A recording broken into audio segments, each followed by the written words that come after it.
Bienvenue à tous, il est temps de faire un point sur l'actu 100% Vendée de ce mardi 20 septembre, un beau mardi en plus qui est annoncé pour l'ensemble du territoire. Vous allez voir ça dans quelques instants avec la météo. Pour le reste de l'actualité, de quoi parlons-nous aujourd'hui ? Nous allons faire un petit tour sur l'île Dieu où on n'a pas de piscine mais on a des idées. Alors depuis quelques années, pour réduire le nombre d'accidents qui sont liés à la baignade, on importe du continent un bassin mobile temporaire pour donner quelques leçons de natation et vous allez voir directement auprès des enfants que l'initiative est très appréciée. Nous allons aussi avoir un très beau livre à vous présenter. C'est la première publication de la Perle des Dieux. La conserverie de Saint-Gilles-Croix-de-Vie a proposé à 4 chefs, dont 2 étoilés vendéens, de créer des recettes iodées en accord avec les saisons. Notre chronique du jour, c'est la chronique asso. On ira du côté d'Aubigny-les-Clouseaux et puis nous terminerons avec une petite mise en bouche de backstage pour entreapercevoir Lodi, qui est une chanteuse originaire de Dompierre-sur-Yon et qui est donc l'invitée de TV Vendée aujourd'hui. Avant tout cela, donc, ne soyez pas trop impatients, tournons-nous vers la météo. Avec un très beau ciel qui s'affiche, voilà. Un soleil pour tout le monde, sur tout le département, ciel dégagé depuis ce matin d'ailleurs, si les volets sont ouverts. On va entrer un petit peu plus dans les détails des températures pour le début de journée. Ce sera à la fin du journal, comme d'habitude. Mais ce qu'on peut déjà dire, si on se tourne vers l'après-midi, c'est que le programme reste peu ou prou le même, avec ce très beau soleil, même si quelques prévisionnistes que nous ne citerons pas annoncent un léger voile qui va peut-être recouvrir le nord-ouest vendéen, entre Chaland et Bouin, et vous voyez toute cette zone-là dans le Marais breton. Bon, 20 à 22 degrés sur l'ensemble du département, ce qui est quand même fort agréable. Côté marée, la mer était basse en début de matinée. Elle sera par conséquent haute en début d'après-midi. Vous avez bien suivi. Côté coefficient, ça y est, nous sommes sur les plus bas de la quinzaine. Ils vont remonter à partir de demain. Et comme il fait très beau, on va faire un petit détour par la météo en mer. Je vous annonce un indice UV 5 et une mer qui est annoncée comme belle. Pour les marchés alimentaires du mardi, ils s'affichent progressivement à l'écran et nous allons vous donner quelques exemples. Nous pouvons aller par exemple du côté de Chaland, de Brême-sur-Mer également, La Roche-sur-Yon évidemment, Saint-Hilaire-de-Loulay si vous êtes dans le nord ou encore Vendrenne. Pour l'éphéméride, c'est la Saint-Davy aujourd'hui. Bonne fête également au Eustache, au Stécy ou encore au Jean-Charles.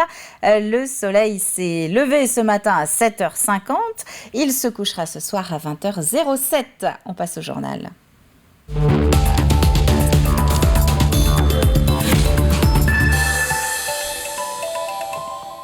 Et nous commençons avec ce décompte. 43 accidents mortels en 2019 et 2020, 33 en 2021 et cette année, déjà 38 alors qu'il reste un trimestre. Les conducteurs vendéens ne sont pas de bons élèves sur la route. L'alcool est impliqué dans la quasi-totalité des cas. Dans ce contexte, les stages de sensibilisation au danger de la route revêtent une importance particulière. Une petite piqûre de rappel qui est également possible dans le monde professionnel, comme dans cette entreprise adaptée de La Roche-sur-Yon. Agathe Poulet. Se rendre compte des dangers de l'alcool sur la route ou s'initier à la trottinette électrique, c'est ce qu'ont pu découvrir une 60aine de travailleurs en situation de handicap chez les SAT Utile 85. Pour les salariés, ces ateliers sont une bonne initiative à la prévention routière. C'était c'est vraiment intéressant que comme ça on se rend compte vraiment des dangers qu'on peut avoir en fait.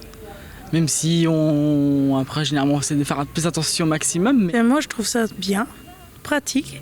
Et puis on connaît peut-être pas tout le code de la route. Ça fait 10 ans que j'ai le permis, j'ai des panneaux que je connais pas, que maintenant il y a des panneaux nouveaux, des panneaux qu'on peut connaître. Pendant cette journée d'action, 6 ateliers sont proposés par groupe de 8 afin de les sensibiliser au mieux, puisque 50% d'entre eux utilisent des véhicules de service. L'atelier qui suscite beaucoup de joie auprès des travailleurs est la trottinette électrique. C'est quelque chose qui s'utilise davantage, de plus en plus, et qui touche aussi nos travailleurs. Enfin, certains l'utilisent. Et on a eu un accident de trottinette cette année. Donc, du coup, aujourd'hui, il y a un atelier spécial trottinette. Notre force, c'est de faire de la prévention. Enfin, c'est important et de la faire régulièrement. Parce que forcément, on sait que dans 15 jours, 3 semaines, on fera peut-être encore régulièrement, on fera des piqûres de rappel.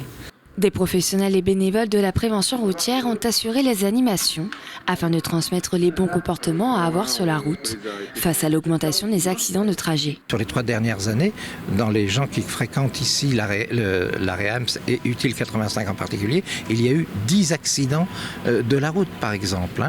Et donc malheureusement ces accidents, le nombre ne diminue pas.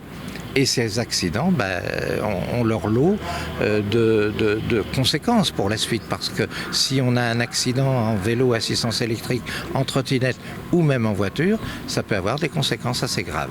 Depuis janvier, la Vendée compte 38 décès dus à des accidents de la route. L'Observatoire national interministériel de la sécurité routière estime une hausse de 12% de tués sur les routes de France en juillet 2022.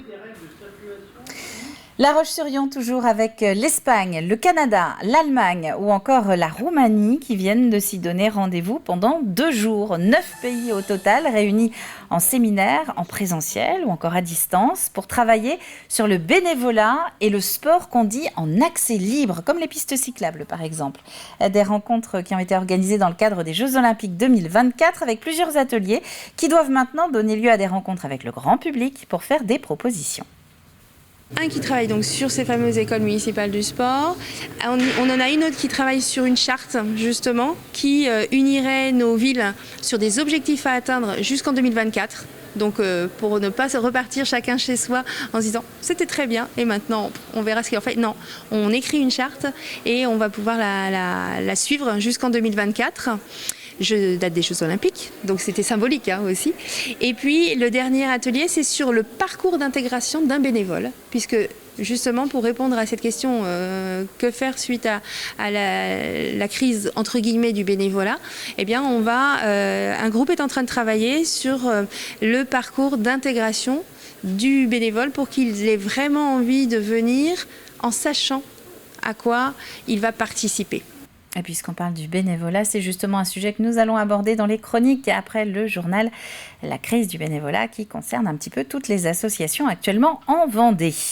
C'est un sujet dont on a beaucoup parlé cet été en Vendée, les noyades, notamment chez les plus jeunes, des accidents parfois mortels face auxquels nous ne sommes pas tous égaux, puisque si l'apprentissage de la natation est considéré comme un enseignement scolaire prioritaire, eh bien toutes les collectivités n'ont pas forcément les infrastructures nécessaires. Exemple sur l'île Dieu, où il n'y a pas de piscine municipale. Les enfants bénéficient donc depuis plusieurs années d'un bassin temporaire, l'espace de quelques mois. Colline Davy. C'est une piscine pas comme les autres.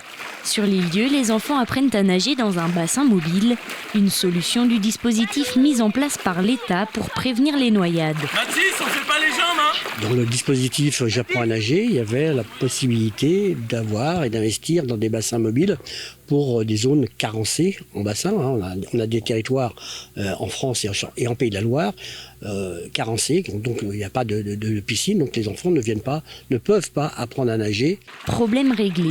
1,40 m de profondeur et 12 mètres de long, c'est l'idéal pour apprendre une nage correcte.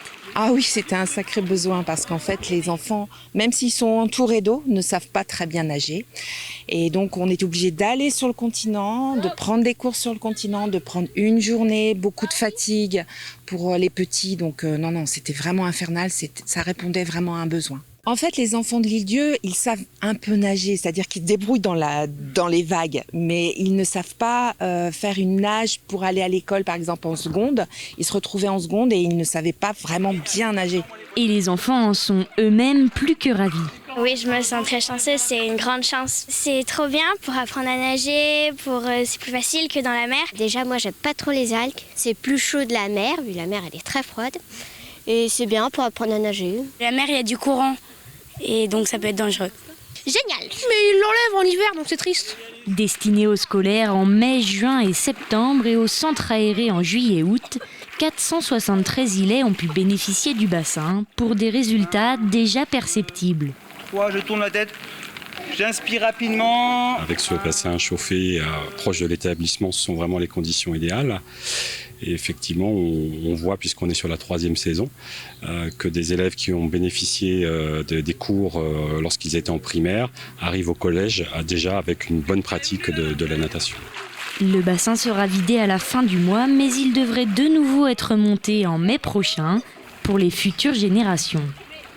Gros plan à présent sur un des fleurons de Saint-Gilles-Croix-de-Vie, la sardine, et plus largement les produits vendéens de la mer ont désormais leur propre livre, 44 recettes iodées élaborées par la conserverie La Perle des Dieux.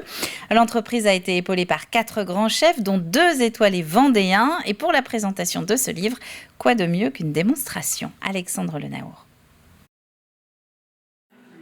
Ne vous y trompez pas, il ne s'agit pas d'une tomate confite, mais bien d'une rillette de sardines.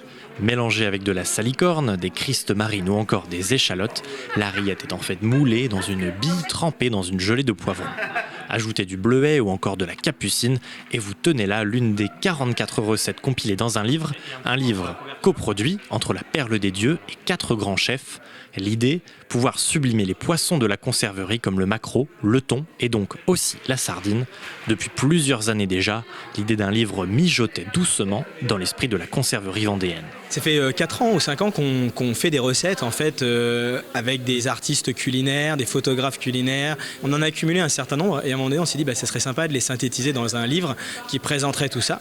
Et puis après avec des rencontres qu'on a pu avoir avec les chefs, on s'est aussi rendu compte que ça les intéressait et on s'est dit on va montrer qu'on peut aller faire le grand écart dans les recettes, à la fois des recettes très simples qui se font en 10 minutes, type un préfou à l'ail et à la sardine, où ça va être quelque chose de très simple, en 10 minutes c'est fait, et à la fois aller chercher quelque chose de complexe pour ceux qui veulent aller jusqu'au dressage de l'assiette, etc. Benjamin Pâtissier, chef de cuisine au restaurant étoilé La Chaboterie à Montrévert, était notamment à Saint-Gilles-Croix-de-Vie pour réveiller les papilles des quelques 200 personnes présentes à l'occasion du lancement du livre. Les gens avaient l'air contents, après moi c'est que c'est pas trop mon travail que d'aller voir les gens, je suis plutôt en cuisine, mais les gens étaient contents et puis ils étaient contents de pouvoir déguster peut-être la sardine de façon différente, dans un lieu différent, donc c'est toujours plaisant.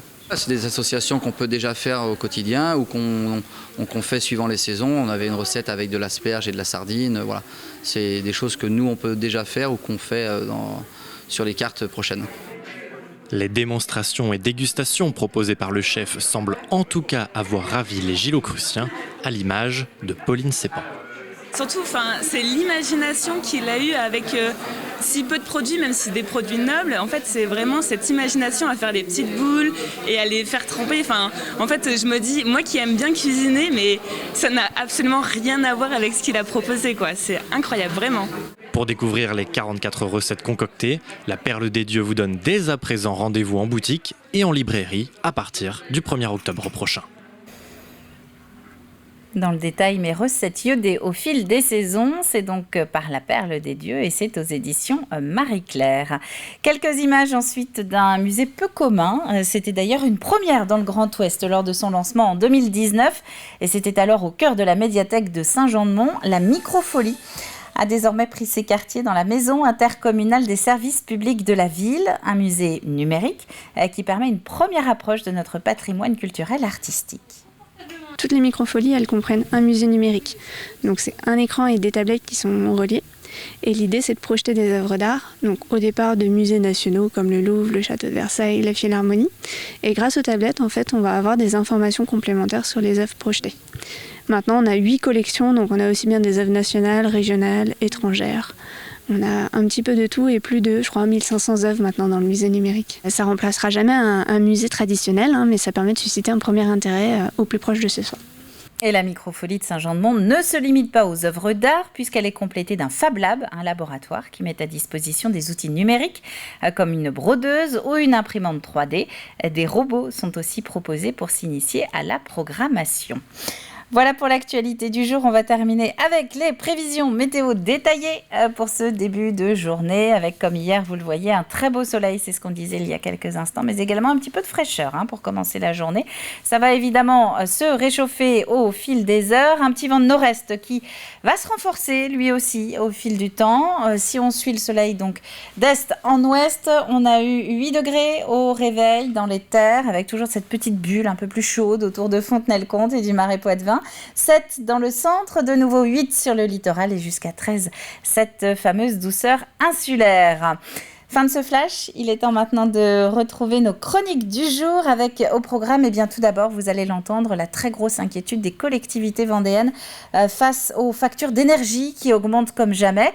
mais également dans nos chroniques, la rencontre de Colline avec une nouvelle asso. Et là, on va mettre nos baskets et partir du côté d'Aubigny-les-Clouseaux.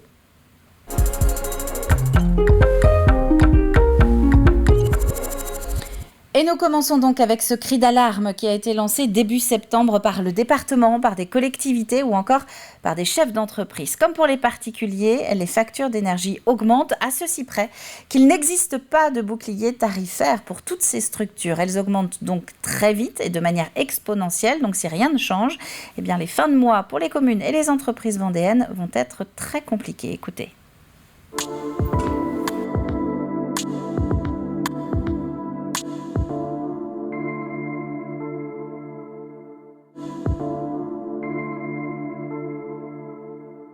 On voit bien qu'aujourd'hui, l'évolution du marché de l'énergie va faire exploser les compteurs et les factures de nos collectivités et des entreprises. Donc il fallait qu'on avertisse la population de ces changements et qu'on alerte avec nos chiffres à l'appui, eh bien, comment ça va se passer pour l'année 2023 si rien n'est fait, si rien n'est proposé aux collectivités et aux professionnels. Le particulier, lui, profite aujourd'hui grâce au bouclier tarifaire d'une augmentation qui n'est que de 3 ou 4%, ou moins pour l'instant jusqu'à la fin de l'année 2022. Charge à l'État de reconduire ou non ce dispositif-là pour protéger les particuliers. Les collectivités, les entreprises ne sont pas concernées par ce bouclier tarifaire. Avec une telle explosion du coût de l'énergie, tous nos budgets des collectivités vont être malheureusement consacrés à absorber cette augmentation pour en plus ceux qui le pourront. Et donc si nos moyens sont totalement absorbés par cette augmentation, eh bien c'est autant d'investissements que nous ne pourrons plus faire. Les collectivités sont en grande difficulté, elles ne pourront plus investir. Il va falloir très clairement que nous nous mobilisions tous pour faire des économies d'énergie.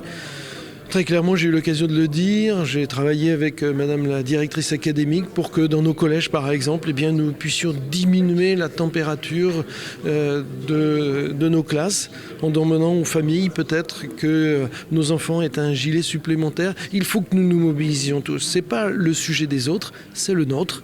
Et donc, effectivement, nous ferons le maximum. Par contre, j'ai dit aussi au gouvernement que, au nom des départements de France, que nous ne pourrons pas avoir ce même réflexe dans nos EHPAD en particulier, pour nos papis, nos mamies. Et donc, partout où nous pourrons trouver des économies, nous le ferons, mais nous resterons des élus responsables en charge des Vendéens. C'est en tout cas ce que nous appelons de nos voeux. Aujourd'hui en Vendée, nous avons le CIDEV et Vendée Énergie, la SEM, qui produit bien des énergies renouvelables. Et là, clairement, nous sommes en capacité, à moyen, long terme, de produire toute l'électricité sur notre territoire et de pouvoir la servir auprès des collectivités. Et le challenge, ce sera évidemment de répondre peut-être demain aux enjeux des besoins des particuliers et celles des entreprises. Et notez que l'Association des maires ruraux de France est un peu dans la même idée puisqu'elle demande la mise en place d'un bouclier tarifaire pour toutes les communes, non pas comme aujourd'hui, uniquement pour celles qui emploient moins de 10 personnes. Il est temps maintenant de découvrir une nouvelle asso.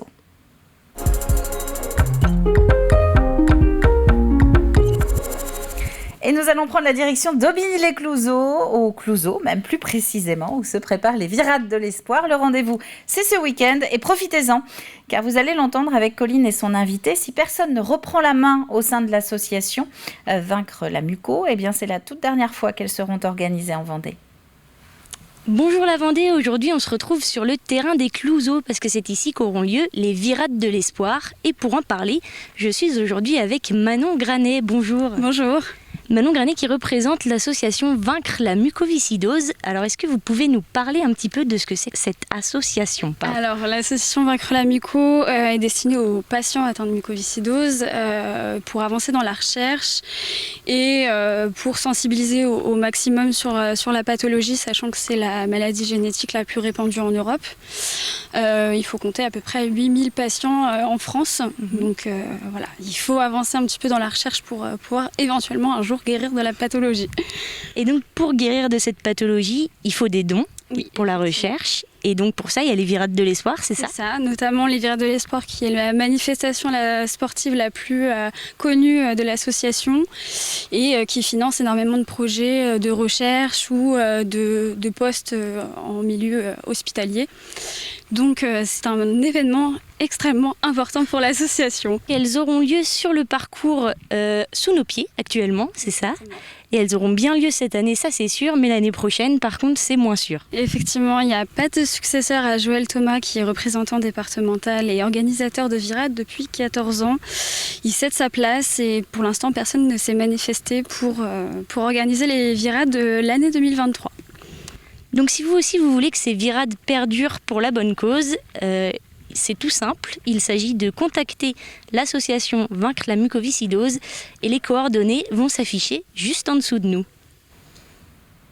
Et ce sont des coordonnées que vous pouvez retrouver sur notre site internet, rubrique matinale, le coup de pouce aux assos. J'ajoute que concernant ces Virades, donc pour ce week-end plus précisément, vous allez avoir 4 parcours de VTT qui sont prévus, mais également 5 randos pédestres, dont une familiale, une qu'on peut faire en poussette donc, et une course nature. On va passer maintenant au programme télé.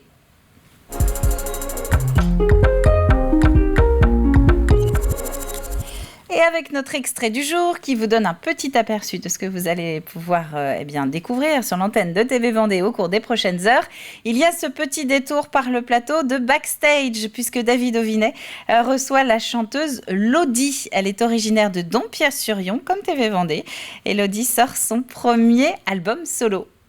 Qui évidemment a œuvré pour cette sortie de ton premier album solo, ouais. Cellule. Alors déjà, pourquoi ce nom Cellule? Alors, je l'explique d'ailleurs dans l'album. Oui. Cellule, c'est arrivé un peu comme une évidence parce que j'ai travaillé avec une machine qui s'appelle une loop station qui permet d'enregistrer des boucles.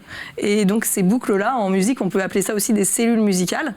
Et puis, petit à petit, je me suis rendu compte que les thématiques abordées, elles étaient aussi, éventuellement, on sortait du confinement aussi, hein, donc il y avait l'esprit de l'enfermement, de la cellule. Et puis, il y avait un autre angle aussi, c'était que je parle pas mal de moi dedans, donc des cellules un peu organiques, voilà, un petit peu comme ça. Et ce mot-là, finalement, il faisait le tour de cet album, quoi. Ton univers personnel, ça t'inspire évidemment, mais quoi d'autre? Ça peut être l'actualité. Après, évidemment, je prends toujours des angles pour que ça me ressemble, quoi. Mais ça peut être aussi les fictions que je regarde. Voilà, il y a les gens. Aussi. Voilà, donc finalement, tout ce qui est autour de moi, quoi. Tu avais beaucoup de choses à dire parce que tu as sorti un album avec 11 titres pour une première. C'était des textes qui étaient déjà composés, écrits, parce que tu écris, hein. Oui. Alors, il y en avait quelques-uns qui avaient déjà 1 ou 2 ans. C'est quand même des textes qui ne sont pas très anciens. Et j'ai beaucoup écrit à l'occasion, vraiment, où je me suis dit, je pars sur un album. Donc, en fait, c'est pour ça, d'ailleurs, que je trouve qu'il y a une cohérence, c'est qu'elles ont toutes été plus ou moins écrites dans le même mouvement, quoi. Qu'est-ce qu'on peut te souhaiter désormais dans ta carrière? Où est-ce que tu te vois prochainement le défendre, évidemment, j'imagine, mais quoi d'autre? Oui, c'est ça. Moi, je veux continuer. Moi, j'aime bien. Je travaille, je suis musicienne intervenante. À côté, je suis aussi artiste. Cet équilibre-là, ça me va bien.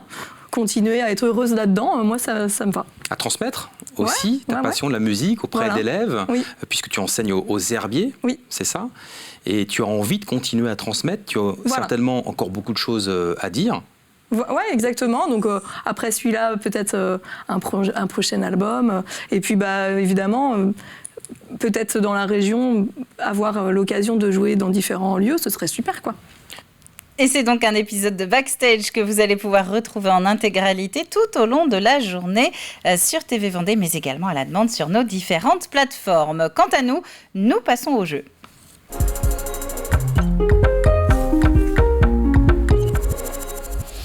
Avec une question qui vous laisse encore 4 jours pour réfléchir. Vous avez jusqu'à vendredi midi, comme d'habitude, pour nous envoyer votre réponse sur tvvendée.fr. Lançons les images, Antoine, et regardons. C'est donc images du côté de Mareuil-sur-les-Dissets. Ça a été tourné il y a quelques jours. Vous allez voir apparaître une valise à l'écran. À quoi fait-elle référence? C'est une sculpture de l'artiste Hervé Guyot. Elle a été présentée donc à Mareuil-sur-les-Dissets. Là, voilà, elle arrive.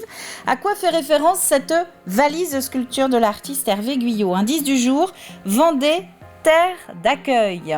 Et à la clé, un gagnant parmi vous qui sera tiré au sort. Il repartira avec une entrée adulte et une entrée enfant pour le Nature Zoo de Mervan. L'occasion d'aller pour une toute dernière fois sur cette saison 2022, donc avant le 14 novembre, à la découverte ou redécouverte du parc animalier de Mervan. C'est la fin de cette matinale. Merci à vous de l'avoir suivi. On va se retrouver maintenant demain dès 7h en direct pour faire un nouveau point sur l'actu 100% Vendée. D'ici là, très bon mardi à vous tous et à demain.